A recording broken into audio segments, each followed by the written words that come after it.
At the heart of every sprinkler or irrigation system lies a backflow prevention device.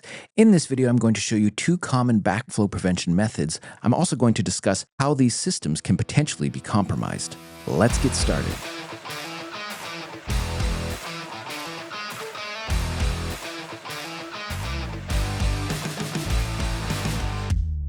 So the water that you use in your home's sprinkler system or irrigation system to water your lawn and gardens is typically considered non-potable or non-drinkable water. So it's important that an irrigation system be designed to prevent any cross-contamination via backflow from the non-potable sprinkler system water into the home's potable water supply. For residential homes, there's two common ways this is accomplished. One is by using anti-siphon sprinkler valves, and the other is by using a pressure vacuum breaker. The 2024 International Residential Code, which is adopted by jurisdictions across America, weighs in on this matter. It tells us that connections shall not be made to a potable water supply in a manner that could contaminate the water supply or provide a cross-connection between the supply and the source of contamination, except where approved backflow prevention assemblies, backflow prevention devices, or other means or methods are installed to protect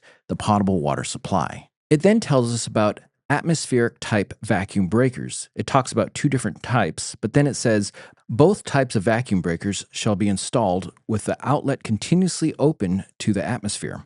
The critical level of the atmospheric vacuum breaker shall be set at not less than 6 inches above the highest elevation of downstream piping and the flood level rim of the fixture or device. So going back to the anti-siphon sprinkler valve, the water flow goes like this.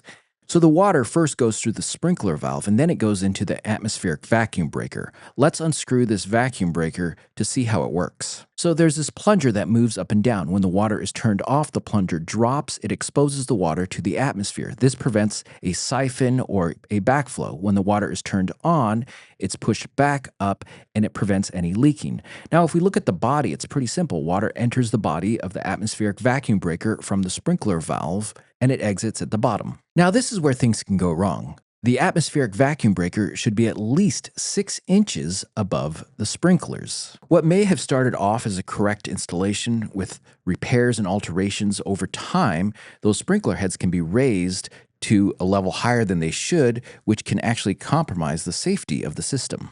So jumping back to this text on atmospheric vacuum breakers, we can see that it talks about flood level rim of the fixture or device. What does that mean? Well, if we jump over to the definitions part of the International Residential Code, we can see that it gives us a definition. It's the edge of the receptor or fixture from which water overflows. So in the case of a sprinkler like this, it would overflow at this point. However, with a pop-up sprinkler, if any potential siphon was to take place, it would take place when the water is off, and it would pull potentially contaminated water in from the rim. So when measuring 6 inches on a pop-up sprinkler, measure from the rim. And one other important thing about atmospheric vacuum breakers, it says both types of vacuum breakers shall be installed with the outlet continuously open to the atmosphere. So you can't put a valve downstream of the atmospheric vacuum breaker. Okay, now let's talk about pressure vacuum breakers. These are very common. In fact, you may have one in your home. The 2024 International Residential Code has a few key things about these assemblies. These assemblies are designed for installation under continuous pressure conditions, so that's a key difference between the atmospheric vacuum breaker and the pressure vacuum breaker.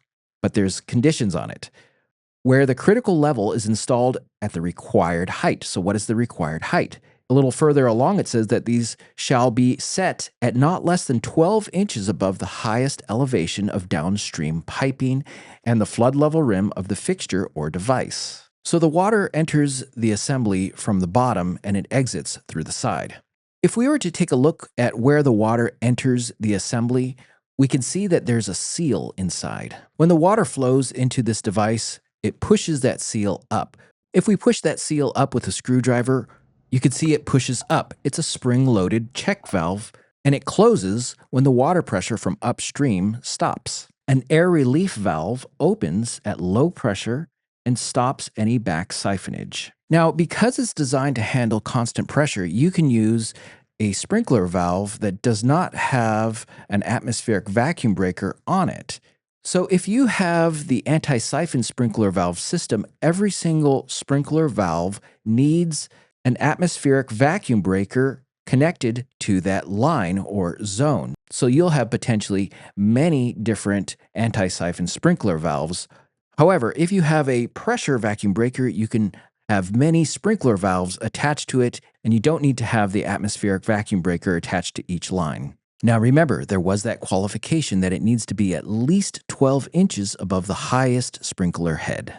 So the same holds true with the pressure vacuum breaker as with the atmospheric vacuum breaker, that if you raise the sprinkler heads too high, either through repairs or alterations, you potentially compromise the system.